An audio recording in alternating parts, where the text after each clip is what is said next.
Hi, and welcome to this episode of I've Got This Kid. I'm your host, Cherina Williams, licensed speech and language pathologist, homeschooling mom of two, wife of one, here to share everything speech, language, play, development, homeschooling, and all of that other stuff that falls between. World changers, happy December.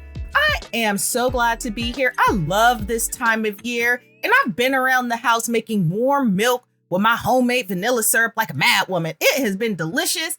I've been going around looking at lights, just doing the whole Christmas thing. This time of year just makes my heart happy, and it makes these cold Cali days a lot more bearable. The warm vanilla milk, that is, not the walking outside in the freezing cold looking at the lights thing like that. That's insanity, but it's fun nevertheless. World changers, have you picked up your copy of Watch Me, Connecting to Your Child Through Play? If you already have, you have 3 very important tasks. Number 1, take a picture of yourself with the book and post it on my page. If you're not already my social media friend, go down to the show notes and become my friend. They're all there. My Instagram, my Facebook, my Twitter account. And guess what? I'm there from time to time. I check out things. I say hello when I need to say hello. I drop a little bit of knowledge. I tell you guys what's coming up. And that's how I kind of use that thing. But at this point, I want to see you guys. I want to see you guys with Watch Me. I want to see how you guys are using it. I want you to tell me what your favorite connection tool is. And I want you to write a review on Amazon.com and give your honest opinion of the book, because feedback makes us better. Like, sometimes people don't like constructive criticism, or they don't like getting props, or whatever it is. They don't like getting the feedback in general. But I believe that with feedback, we learn what needs to either be refined, what needs to be changed, or what to keep doing.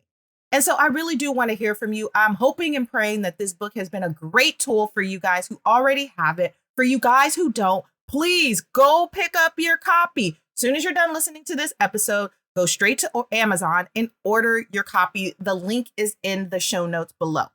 Now, as promised, today's episode is dedicated to sharing all of my favorite things. Not all of my favorite things, but my favorite toys. We'd be here for years if I were to tell you about my favorite things, every last thing that I love, but we're going to focus in on toys because I love play. And as much as I love play, there are certain toys, there's certain items that really speak to me, like that really resonate with me, that have for the last 10 years have been like my go-to. If I had nothing else shiny, fuzzy, beautiful, it would be these items. Like if I had my clinic bag right now, or if I was shopping for a friend, or if I was redesigning a playroom, or if I was giving a parent advice on what to get, these items would be in that list. And here's why. 1, they're functional. 2, they're easy to find. 3, they're fun to use, and they're multidimensional, which means you can do so many different things with them. All you need is creativity, flexibility, imagination, and a heart, honestly, that's willing to try something new and learn. So nevertheless, here are Cherina's favorite things in no order of importance, but I will tell you like my favorite, like out of all of the list. And I'll tell you why at the end. Number 1, Mr. Potato Head. Oh my gosh, all of you 80s babies are probably like, oh my gosh, 70s babies, oh my gosh, 60s babies, oh my gosh, Mr. Potato Head, is he still a thing? He's totally still a thing.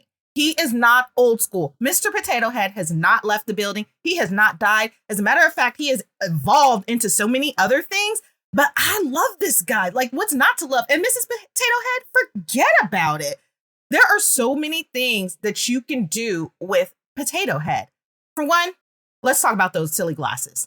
Let's talk about those. Let's dig into that real quick. There is nothing sillier than putting on those glasses and looking at your little sugar, because all they do is crack up. Like, there's nothing else they can do because you look so ridiculous, but it's a great way to get them to engage, to get them to focus on you, to get them wanting to play with you and to do with you. You can role play. You can pretend, oh, I'm going to take Mrs. Potato Head to the market, and then we're going to do this, and that. And you'll notice a theme. I really like toys that not only I can build with, but I can pretend play with. because I need a story with it. I need something to do, because after you put Potato Head together, what are you going to do? Just kind of stare at it? Like, no, that's boring. Don't do that. That's weird too. Don't stare at Potato Head. Do something with it. Have fun with it. Make it go to the market. Make it go to the park. Make it take care of the baby. Make it drop it off at school. Make Potato Head do whatever it is that you want to do. There's also some other silly things. Now, new school Potato Head, they're slacking. They took the compartment thing away to where on the back, there's a compartment. See, my in-laws, they kept all of my husband's toys, and it was a blessing in disguise. This is when hoarding really does pay off for you. So all of his potato heads he had all the potato heads. He was the only child, so he had literally all the potato heads. He didn't have that many hands, but he had like about 5 or 6 good potato family, like a whole family with the stuff. And in the old school potatoes, you can open up the back and shove stuff in there.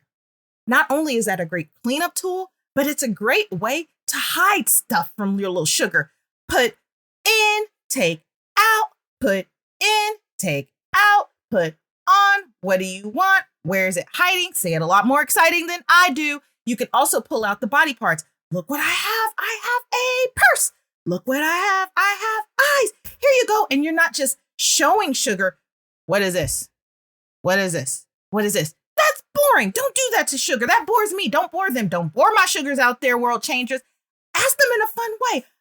I'm pulling out eyes. I'm pulling out the nose. Which one do you want? And guess what? They're going to show you which one they want. And even if they mix it up, guess what? All you have to do, if they point to the nose, but they say eyes, all you have to say to them is, oh, you want the nose, and then give it to them and move on and build your potato head and keep reinforcing that language. That's the other piece that you're going to notice about a lot of my toys. I like to reinforce language. It is important to give them that vocabulary and to build that thing up, because they're going to be able to use that in other sentences. So you want to get the biggest bang for your buck when you're thinking about what toy am I going to use? What language can I build in? And how can I get them to pick up more language, expand their vocabulary, and use it across settings? Second favorite toy, stackable rings. Stackable rings. Stackable rings. These are the gift that keep on giving. I tell you, they seem so one-dimensional. You see them in the store and you're like, here's these colorful rings. Everyone has like 2 or 3 sets of them in their house and you don't know why. And it's just that classic toy that every toddler and every baby seems to have on their shelf. But let me tell you, creativity is crying to be birthed with stackable rings. And let me tell you why. For one, don't miss out on the opportunity to turn that stackable ring into a hat. Yeah, I said it, a hat. Take that bad boy, you put it on your head, and you start singing. I always sang my personal favorite, Cherina has a hat. What do you think of that? Now, you got to get your own song, or you can use my song if you want my song. It's bad, but it was my song, and I don't know why kids liked it, because it was so ridiculous. And it's fun. You can also look through these rings. Peekaboo is a great way if you're trying to build up. I want you to look at me. I want you to pay attention to me. I want to pay attention to you so we can do this togetherness thing. And so you put them on your eyes and you get really close. And I guarantee they're either going to pop you because it's funny, pop you because it's scary, or just start laughing at you because you are the silliest person in the world. But it teaches them how to build that interaction, how to build that reciprocity. It also teaches turn taking when it's actually time to stack the rings. Once you're done wearing it as a hat and playing peekaboo, or wearing it as a bracelet or an anklet, or putting it on Dolly's head and all that other silly stuff, you can actually teach turn taking when you play with the toy the way that it's intended to be played with. So you take the ring and you there's usually 5. So somebody's going to get an odd number. Don't feel bad. I even have a way to mitigate that. Don't worry about it. You give them 2, you take the 3, whoever has the 1, my turn, the one that goes on the bottom, my turn, put on, and then your turn, you put on, and you go back and forth. Now, when it gets to that last coveted one that they've tried to snatch out your hands, if they haven't tried to snatch the other ones out your hands, you tell them together, and you guys both put your hand on the toy and put it on and say, yay, we did it! This is the easiest way for you new world changers who are new parents Or you're like, I want to play, I want to engage, but I kind of thought that play was kind of like their own thing. And I want to kind of learn, I want to kind of get into it. That's a great way to start because it's simple, it's quick, and it's fun. And nobody doesn't like stacking rings. I don't know what it is. It's the most simplistic toy you would ever think of. And whoever was the inventor of stackable rings, I'm gonna have to fact check that. Whoever was the inventor of that, I am very curious to see where they were. Because if I thought to myself, rings on a stick is going to like survive decade after decade after decade, and there's going to be multiples in people's houses, I would have been like, I better get a side gig. I really better get a side gig. But seriously, people love it. Kids love it. And it's still around. And honestly, I'm not going to lie. I kind of like them too. They're pretty fun. If for no other reason, the hat thing. No other reason, right? I don't know. 3, ball. You guys had to know ball was going to show up on my list. Now, I've got ballteria. That's my way of saying ball criteria. I am picky about my ball. The ball that I choose, it has to, I've been around a while and I just ain't got time for that. I don't like any kind of ball that is hard. I don't like any kind of ball that can do bodily damage. I don't like any kind of ball that could break a window that goes under damage, but not bodily. I don't like any kind of ball that is so just sensory overload. Like it's too bright. It's too whimsical. It's too noisy. I don't like those balls. I like a simple, boring ball because guess what? I'm the entertainment and they're the entertainment. We will entertain each other. We don't need to be staring at some noisy, loud, at-risk ball. I'm gonna call those ones that be going through the windows at risk, that hurt people and sting a little bit when you get hit. Yeah, I don't fool with those. So this is why I like a good ball because it works on attention. You have to watch where that ball is going or else you're going to get popped. And that's even without the intention of like trying to pop you. But if sugar isn't looking at where that ball's going, they're going to get hit. Even if it's a little soft hit, they're going to get hit. It works on their gross motor skills. That's those big movements. You think about if you look at your arm and you look at the joint between where your shoulder and the midsection of your arm, where that joint is, where your elbow is, that whenever you bend your arm like that, that's a big gross motor movement. When you walk, that's a gross motor movement. When you wiggle your fingers, and when you talk, that's fine motor movements. That's the smaller movements. Tossing a ball, rolling a ball, bouncing a ball, anything with the ball hits on those big gross motor movements. And it helps sugar become more coordinated when they're moving big objects. And so it's really good for that as well. You can also describe what you're doing with the ball. You can roll the ball. You can bounce the ball. You can talk about the ball. Big bounce, little bounce, teeny tiny itty bitty bounce, little roll. And it's silly and it's fun and it keeps them engaged.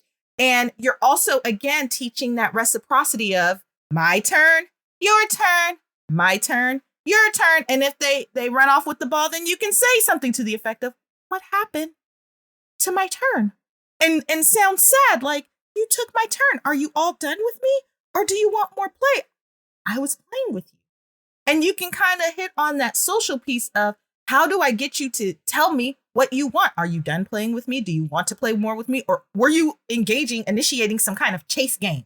And then that's when you have to make sure that you've been keeping up with your cardio so you can keep up with that 2-year-old or that 3-year-old or that 4-year-old or even the 1-year-olds nowadays that are moving and running. You can keep up with them and get them, right? And chase them with that ball. And so that's why I like the ball in general. But again, remember, be ball picky. Some balls are just not meant for play. They're just meant for like sitting on a shiny shelf. Like they're not meant for like that active engagement because you might get yourself hurt. So watch yourself there. All right. Number 4, ball shoots. Ball shoots are hilarious. You might be like, what is a ball shoot? So think about that rectangular toy. Sometimes they come in the form of a square, but usually they're rectangles, right? And there is multiple balls. There are multiple balls, usually 3. Sometimes I've seen them in 4s or 5, but usually 3. 3 is usually like the comfortable number, right?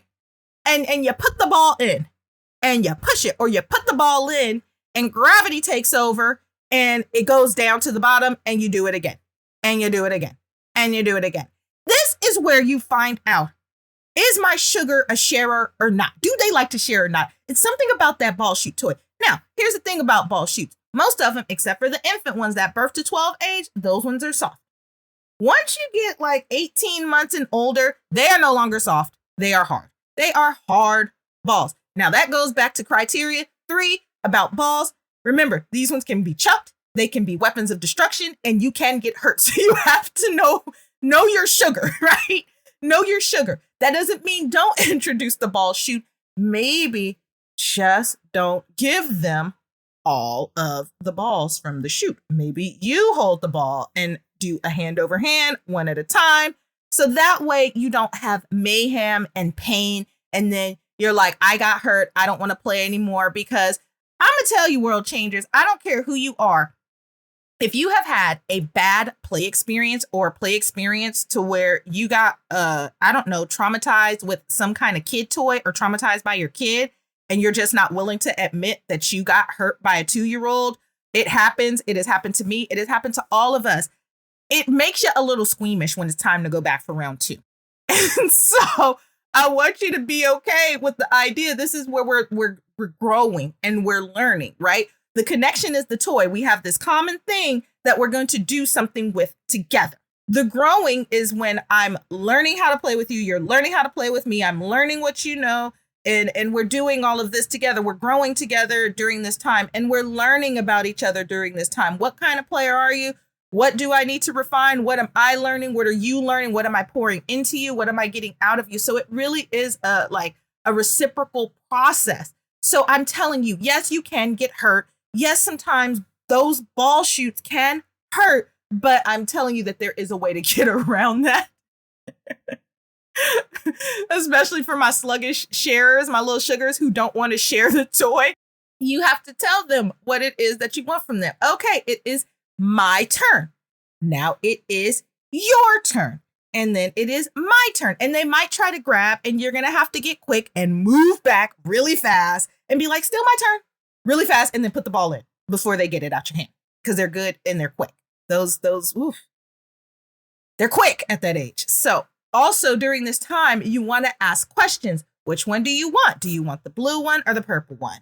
Do you want the red ball or the blue ball? And if you notice, you're building in colors and you haven't asked anyone at any point, what color is this? You're just building it in because every time they see that ball and you're like, do you want the red ball? Do you want the blue ball? Eventually, you're going to hear them saying it back to you. I want red ball. I want blue ball, red, or something along those lines. So where they're telling you what it is that they're interested in.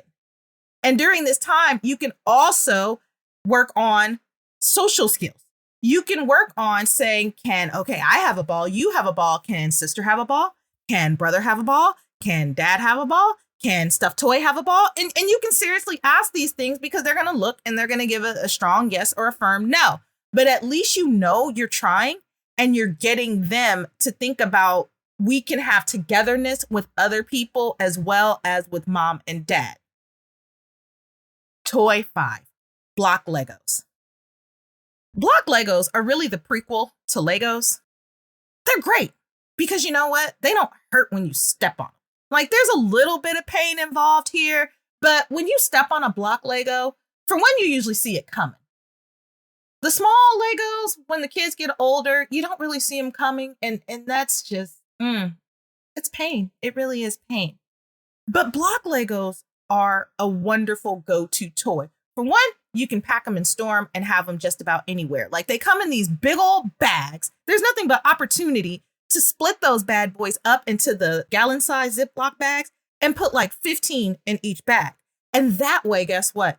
You don't have 50 to 60 of those bad boys to clean up if Sugar picks up that bag and unzips it, because they know how to unzip, and turns it over. And there you have 60 Legos all over the house. But if you separate them into the storage gallon bags, then you only have 15 to help them clean up. And you get them in on the cleanup party as well. And so it also really helps for, again, my sugars who don't love sharing. You can say, here's your bag. Here's my bag. Let's do together. Let's play. Let's build. And you get them building and it gets them sharing and it gets their attention because they have to sit down and stare at whatever it is that they're building. and they have to imagine what it is they're building. I'm making a dinosaur. My dinosaur's name is always Rar. And so I'm making a dinosaur. Here's Rar. Guess why he's Rar? Because he's going to go through the land and rar, right? I know. Don't judge me. It also teaches colors. I'm going to put the red block on top of the yellow block, but I'm going to put all the blue ones together. You can have that kind of fun in there. I'm going to build 1, 2, 3, going up, or down, 3, 2, 1. Woohoo! You can teach pre-academic skills. Again, I've already talked about how you can build in colors and sometimes numbers and even shapes for that matter, because they usually come in, I believe, 4 different sizes. They're all square rectangles and they're different variations of square rectangles. And you could talk about that. This one is long, the one with the 4 prongs at the top. It's a long rectangle. This one is a small rectangle, the one with the 1 prong at the top. You can discuss that. This one is thick. This one has 4 and it's a rectangle, or it looks like a square. What do you think? Is it rectangle or a square tangle? I don't know. I would just talk about those things with them because, again, it gets you guys thinking. It gets you guys talking together. It gets you doing together. It gets you engaged in a different way to where you're taking this thing, you're building this thing, and you're doing it together. And you're even sometimes acting it out together. And it's really fun. Number 6, puzzles. I love puzzles. Puzzles are a friend. I'm puzzle picky like I'm ball picky. I really am. I'm toy picky. But you focus on a theme. Most puzzles have a theme. I stay away from animation. I stay away from ABCs. I stay away from numbers as the primary focus of my puzzle. And the reason why I stay away from these things is because puzzles are the best way to build in vocabulary, to build in somebody's actions, to build in all of these other things, to build in what's happening. And it's a lot of fun. Now, my personal favorite puzzle, I have this one puzzle. And it is it's like a aquatic puzzle, but it has a fishing pole with it. And I love this puzzle because I can use the magnetic fishing pole to get the puzzle pieces out. And I can talk about what I took out. Stingray out, shark out, dolphin out, go back in. I can talk about them swimming. I could talk about the pole. You have to be careful with those kind because, again, that's a hazard item as well. Because that string and that magnetic stick will pop you. It does hurt. So again, this is the time to learn your sugar, connect through the toy, grow, doing together, and then learn what kind of player they are, right? Are they swinging that stick around? If they're swinging it around, don't flip out on them. Oh my gosh, world changers. Don't flip out. Don't be like, oh my God, what are you doing? You're going to hurt somebody. You're going to put an eye out. That's going to freak them out. It's going to make play not fun, and you're going to traumatize them a little bit. Now, I'm not saying don't set boundaries, but I'm saying just watch how you react to them. So maybe you just grab it real quick and say, no, thank you. I don't like it. Or a real firm no, especially if they're giggling while they're doing it, because then they're testing boundaries and that's a little bit different. But like the explosive, you shook up the soda can and opened it up and exploded all over the place. Please stay away from that. Just be extremely firm, extremely direct if you have that kind of puzzle and they're doing that kind of activity. You can also put your hand over their hand and say, we do together. And then when they're like, no, because usually they hate your hand on their hand, say, okay, but if you swing again, it's mine. And then you have to own up to that. If they swing it again, it's yours. And then you just do out and in. I totally digressed. This was nowhere in my notes today. Don't worry about it. We're going to get to why puzzles are fun. Puzzles are fun because this is a good place where you can dump out and pour. Most sugars at this age love taking anything and everything and just dumping it out and pouring it out. This is the one time where it's cool to dump and pour as long as it's at the beginning of the activity. And you tell them, all right, it's time. 1, 2, 3, pour. They're excited about that. They're probably going to want to put the puzzle together really quick just so they can pour it out again. Try not to make that the focal point. If you are quick, you could take some of the puzzle pieces and give them some and you keep some and do the turn taking of my turn, your turn. If they're not ready for that and your sugar likes to chuck toys, You take them all and hold them in your crisscross applesauce lap where they can't really see them or in a place where they can't get to them, and hand them one at a time, one at a time, one at a time. It also it helps you with the fine motor skills. Remember, we talked about the big movements, the gross motor skills. The fine motor skills are those little tiny little fingery movements where you have to get this piece to fit in this place. Now, stay away from the really, really small itty bitty puzzles. We're not ready for that yet. We really do want the larger pieces that we can kind of move around and get in. And we don't want to rush through it. We want to be as intentional as possible about talking about what's going on. You can even create a story out of a puzzle. I've done some whimsical stuff with with puzzles, and I've had a blast with them over the years. And that's why they're one of my favorites, because you really can get imaginative and have a lot of fun with them. Number 7, pop-up toys. Pop-up toys are like, they're funny. That's why they make me giggle. Pop-up toys is when you take the toy and you push the button and then something pops up. And if you see the look on a little sugar's face, you should like have somebody take out their smartphone, not you, but like somebody else who's off in the distance. Have them take out their smartphone and record Sugar's expression the first time they do a pop-up toy, because they kind of jump back like, what the heck was that? But they're so fun because it teaches them character names. Now, not cartoon characters. I really do stay away from animations and popular characters, because then you run the risk of Sugar calling every dog Goofy instead of the dog, and every fish Nemo instead of fish. So you really want to be careful with that. While they're learning new language, it's okay for them to put it in context of when they're watching the show. But I really do try to stay away from that during my actual play. I really do not buy toys with a lot of animation. I just don't love them. Pop-up toys are also really good because they're great for world changers for you guys who are new to play, because again, it's simple, it's quick, it's fun. I can do turn taking, I can push a button, you can push a button, and it's over really fast, and we can do it again and again and again just to get our feet wet a little bit. And this is also a good one, on the other hand, for sugars who are reluctant to play with toys, who might not be that interested. This is a first, good toy to kind of start with, because it's over within 30 seconds. You can push those buttons and be like, good job, yay! And then move on to the next toy, just to get them comfortable with the idea of turn taking and reciprocity and doing together and kind of helping lead that play. I want you to be mindful with this toy, though, because some sugars who are sensory sensitive, they're not going to love the sound of that. If it's too loud and too obnoxious, they might not like it. Don't get mad at them. They're not being a mean kid or a bad kid. It's just something about the way that sound is being interpreted. They don't like it. So just be sensitive to that as much as possible. Wind up toys. These are another one that just make me chuckle. Now, I had a fish, and you guys are going to be like, you're totally a hypocrite here. A little bit, but it's okay. I had this fish, and he was a wind up toy. And a wind-up toy is simply like that little prong on the side, the little white prong or clear prong. Sometimes they're colored, sometimes they're not. And you take it and you turn it a bunch of times. And then when you let the toy go, it erratically goes all around the world and back until it just stops, until the wind-up stops. But I had this fish, and his name was Nemo. And I named him Nemo because he really did look like Nemo. I called him Fishy too, but he reminded me of Nemo.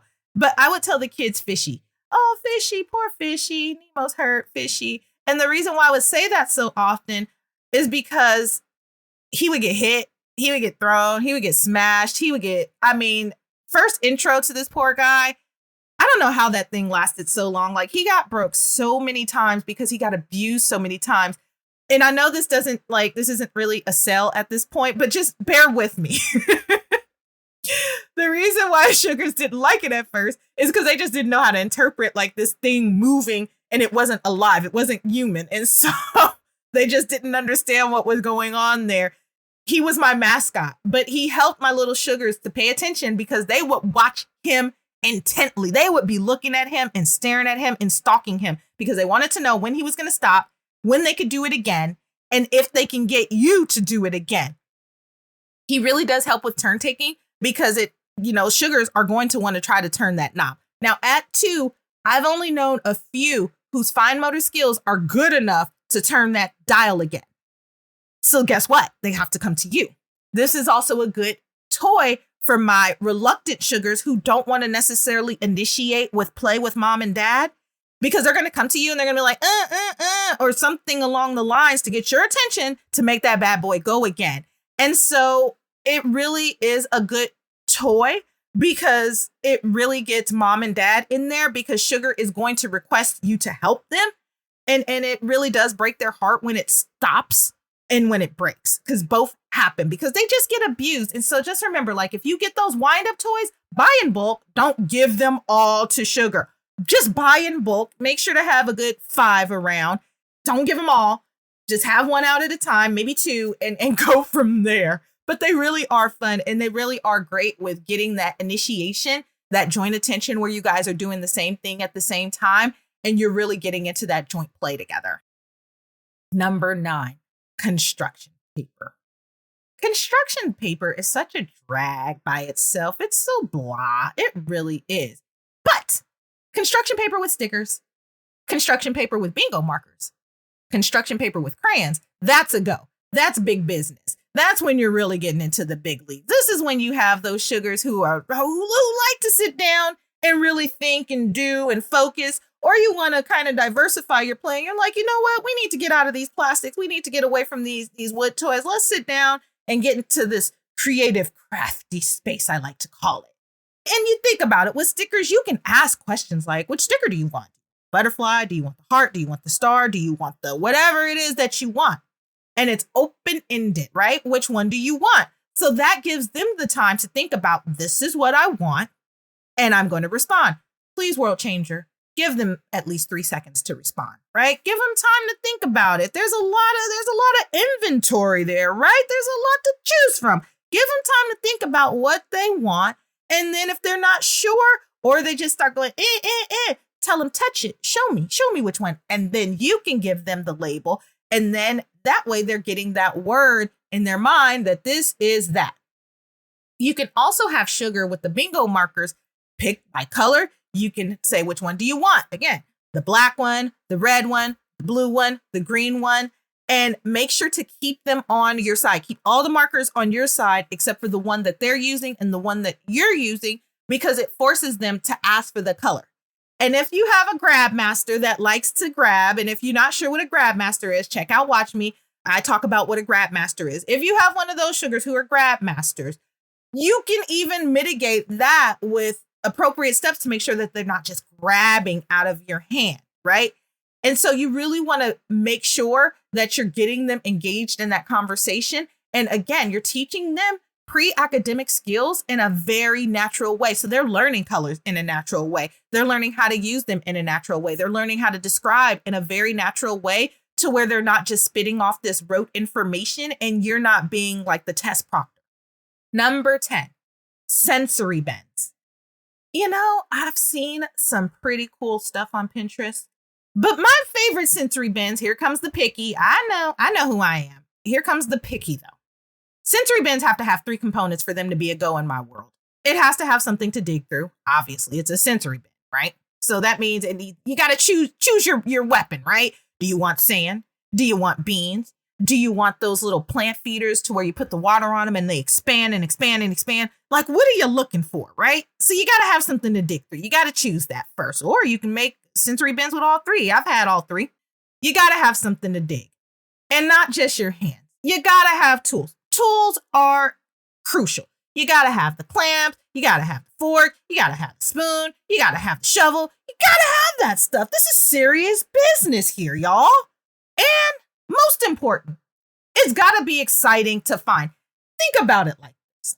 Have you ever had a gift and it was wrapped beautifully, and then you opened it up and it was, and I mean meticulously wrapped with all the silver and gold and the ribbon and wreaths, and it just looked magical, and you opened it up and you found out it was socks. Not to say socks are a go. I like socks, but it's not quite what you expected. That's what I'm getting at. Like, if you have something wrapped nicely, you want to find something nice in there to kind of keep the momentum up. So make sure that the stuff in there is exciting to find. Now, what's exciting to you may not be exciting for me. you have to know your sugar. So if they're into dinosaurs, if they're into cars, if you're trying to get them into something new, make sure what they find is a really cool thing. And you can go to craft stores and get the little things to find. You can get, if they like Legos, you can shove Legos in there. You can shove their toy Matchbox cars in there. You can shove whatever you want to shove in there to make it fun and engaging. And I've seen actual bins in the store, and those are cute. Like, they're really cute. But I feel like with sensory bins, it's one of those things that it's very personal to me. Because if your sugar has sensory needs, then they like a certain something.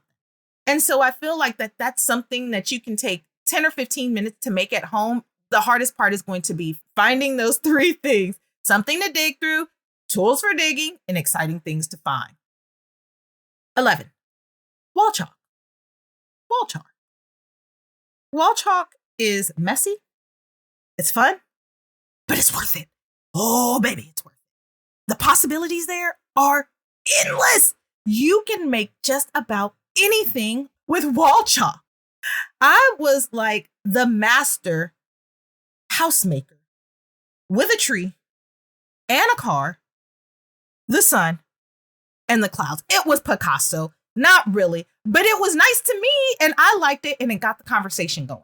And I would make people, and I'd make my little stick people, and they would have their hair all over the place, and it would be fun. And I would make my hair curly because they knew I wore my hair curly. So they knew who was me and they knew who was them. And we would talk about it. Look, it's us on the wall, and what are we doing? And da-da-da-da-da. I've even seen world changers get into wall chalk to the point of where, like, you see them off in a different land. Like, they are letting it go. And it's a beautiful thing, especially if you're one of those introverts who have a hard time kind of opening up and sharing play space and being with your sugar in that way.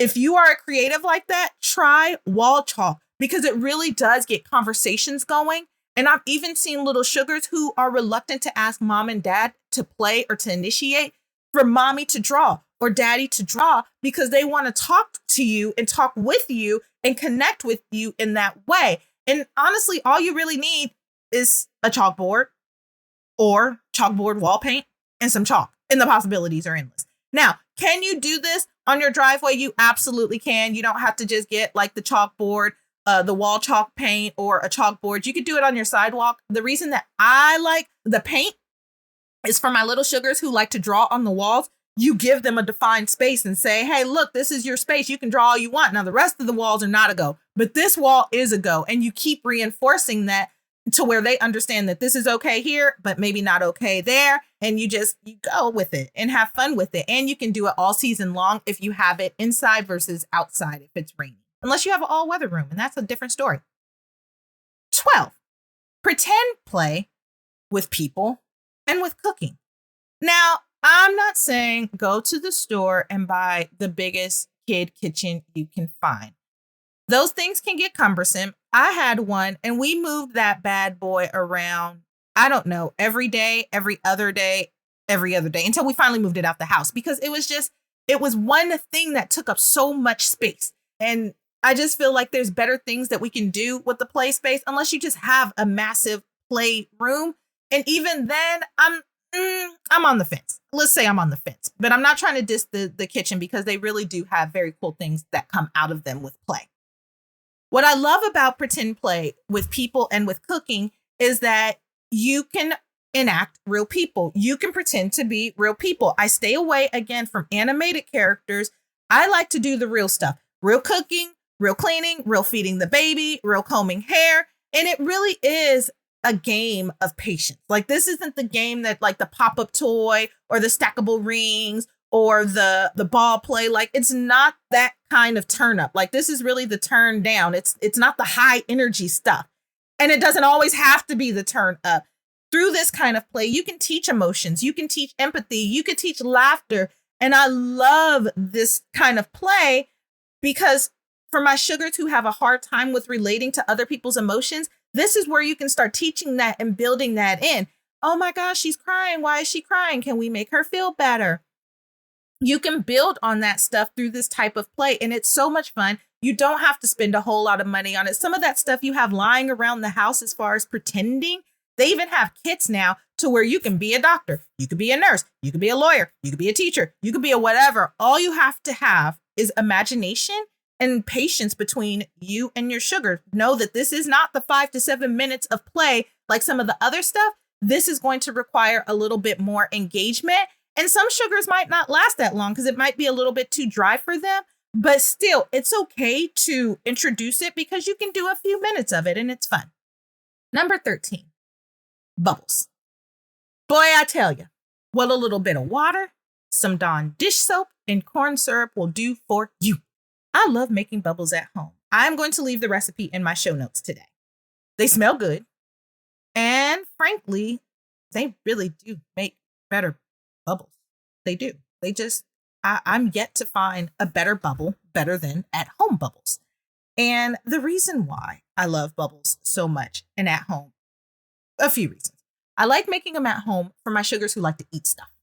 There are sugars in this world who really like putting stuff in their mouth, and ain't nothing wrong with it. That's how they interpret the world. Don't judge them, right? Just watch them because sometimes that could get a little bit unsafe. And if you have not gotten support around that, please make sure to get support around that. If they try to eat it, you know what's in it. That's why I like making bubbles at home. At least I can read the ingredients. I can read the label. I understand everything that's there. And I haven't tried it with natural soap, but you can try it with natural soap and kind of tell me how it goes. If it gets the same viscosity, like you're looking for it to have a certain thickness to it, but not too thick to the point of where it's no good, but not too watery to the point of where it's just like water in a jar. You don't want that. But what I do like about the actual play is that it initiates turn taking to where they can blow, you can blow, they can blow, you can blow. Now, be careful because remember, gross and fine motor skills are still being built up in our little sugars at the age of 2. And so when they blow, spit comes with it. I said it. I'm not ashamed. Spit comes. So you got to be really quick, move out the way, and just know that like there's going to be bubbles mixed with spit in that because they're still trying to learn how to blow for the most part. Like their mouths are naturally juicy still. So you just be careful. It also helps with attention. It helps with the focus because you guys are looking at the same thing at the same time, doing the same thing. It also promotes for togetherness because you're making them together. Especially if you're making them together. If you guys are making the bubbles together, you can have that stuff pre-measured and then have them pour and stir. And with that, you guys just created an activity together and it's just crazy fun. I have spent whole sessions playing with bubbles. As long as the sugar says something and they diversify those statements, then guess what? I'm a go for that. I am a go for bubbles. Bubbles is probably one of my semi-favorite things, but I got 2 others that are my favorite things. And you can even describe the bubbles. Like I got so good at blowing bubbles that I could blow big bubbles, little bubbles, baby bubbles, multiple bubbles, bubble, bubble, bubble, bubble. I love bubbles. They really are fun. And so it really is one of those activities that goes with you for a long time. That's another thing I like about it. Like it's not going to stop after they turn 3 or 4. Like if I break out bubbles today, my 12-year-old is still going to be trying to get in on that action because it's fun. I like them. Play-Doh. Play-Doh is my favorite, y'all. Oh my gosh. Oh my goodness. Now, if you want my recipe for Play-Doh, I'm going to put that on my Instagram and Facebook page this week. I love Play-Doh. It is one of my favorite things, not only to make, it is one of my favorite things to do because all it is with homemade Play-Doh in this house, flour, salt, oil, water, cream of tartar, and some food coloring, what that will do for you. Woof! I love that stuff. It's another one of those activities that grows with your sugars to where I can go in the house right now and be like, hey, we're making Play-Doh. It's a go for everybody. Everybody's in on that. They want to make it. They want to get all dirty. They want to do their own colors. They want to have fun with it. You can throw all kinds of crap in there. I've seen glitter. I've seen those little stars. I've seen all kinds of little craziness go into Play-Doh, and people in my house get Play-Doh picky. This is my Play-Doh. That's your Play-Doh. Don't touch my Play-Doh. You know my Play-Doh is the glitter Play-Doh. Why are you getting in that? I had to stop making Play-Doh with them because it just got too serious in the house. Like they get too serious sometimes. But Play-Doh is so much fun. It's better at home because the texture of it is better when you make it at home. For the sensory kids who hate normal Play-Doh, if you try my recipe, they usually love that one. They're okay with it. And again, it goes back to my sugars who like eating things. And again, don't judge them. They like eating things. That's how they interpret stuff. This one is safe. I know what's in it. I don't have to worry about it. They're eating a nasty, salty snack because a cup of salt goes into that bad boy. And so if they want to take a snack of that, usually their face kind of grimaces and you see them kind of crumble because it's disgusting, but they'll eat it and they'll spit it right back out. I've only seen a few who go for the swallow, but I mean, at least we know what was in there, right? For this, it just builds creativity. It builds imagination. If you have cookie cutters, it's a go. You can do whatever you want with cookie cutters. You honestly don't even need cookie cutters. If you have a hand that can roll, push, and pat, you can make just about anything. I've made just about anything and everything. And this is another activity where I have seen parents kind of just go off into the distance and like, it may have been a rough week and you can tell because they just kind of go off and they're starting to build. And I'm like, no, enjoy yourself. You're fine. Like, have at it. So make sure, like with me there, it's different because I can engage with sugar. But with you, you make sure to still be engaging with little sugar. And you could talk about the things that they're making. And you could talk about their ideas and even expand on that through a story. And finally, it's also a great gift. If you're looking for gift ideas, it's personal. And it keeps for 6 months in cool spaces. Yes, it does. Yes, it does. And if you really want it to last long, put it in the refrigerator. Then it's really a go. I've seen mine last up to a year in a refrigerator. Finally, number 15, my second favorite toy activity thing for engagement. Books. Books. Now, in Watch Me, I spend probably most of my time talking about books for a reason. Books, literacy, pre-literacy is one of the strongest building blocks to our sugar's learning for now and forevermore. If you can read and you can understand and you can interpret multiple text, then there's nothing that you can't learn. It's just, if you want a smart kid, if you want a sugar to build up vocabulary, if you want them to build up their language, if you want them to see the world from a different perspective, if you want them to learn things, whatever it is, books hit on that. So many books. It doesn't have to be novels. I debunk those myths that you have to read 300 pages to be knowledgeable. No, you don't. You have to find well-intended books. Now, there is a place and a time for those longer books. There really is. But you don't always need that. And honestly, frankly, we don't always have the time for that. And so I love books. Even if you don't read the story in cardboard books, you can make up your own story. You can pick out images in there to talk about. There's so many things that you can introduce your sugar to. And it's just one of those things to where I'm yet to find the person who said too much reading had a horrible impact on my sugar. Now, I might hear a world changer say my sugar is reading too much and I need them to like focus on other things. But even in that, that's not necessarily a bad thing. Really isn't. And it's a great way to connect. And it's a great way to get them to go to bed. And on and on and on and on and on. But not today. So world changers, those are my favorite things. I kid you not. Those are my favorite go-to activities, items, toys. I want to hear yours. Was it something on that list? Is it something else? Tell me on my social page. What's your favorite toy to engage with? And if you try one of these, tell me how it worked out. Remember, world changers, you can buy up the whole store this holiday season. You really can. But sugar's still going to want you to be a part of things. Like, you're going to buy all those toys and they're going to want you to be there. And so be there. Like, be there to help develop those early play skills. Be there to help them learn new skills, new information, how to interact. They need that from you. They really, really do. They are learning from you. And if we don't teach them, then they don't know, or they come down to their own conclusions about it. And if you need some help on how to execute things, pick up a copy of Watch Me, Connecting to Your Child Through Play. It will definitely help you get things going. Also, if you have a question related to this episode or past episodes, send me an email to questions@I'veGotThisKid.com. I would love to hear from you. Also, join me next week where I will answer the question, does my sugar have hyperlexia?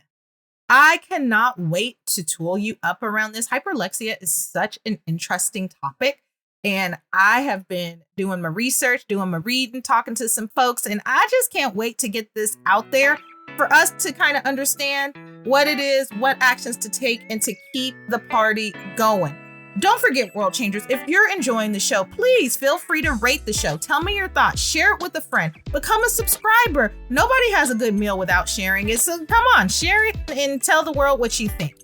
World Changers, it's always a pleasure. As you guys get prepared for this Christmas, please be safe out there. Have fun. Connect with your family. Enjoy yourself. Until the next time, y'all, take care.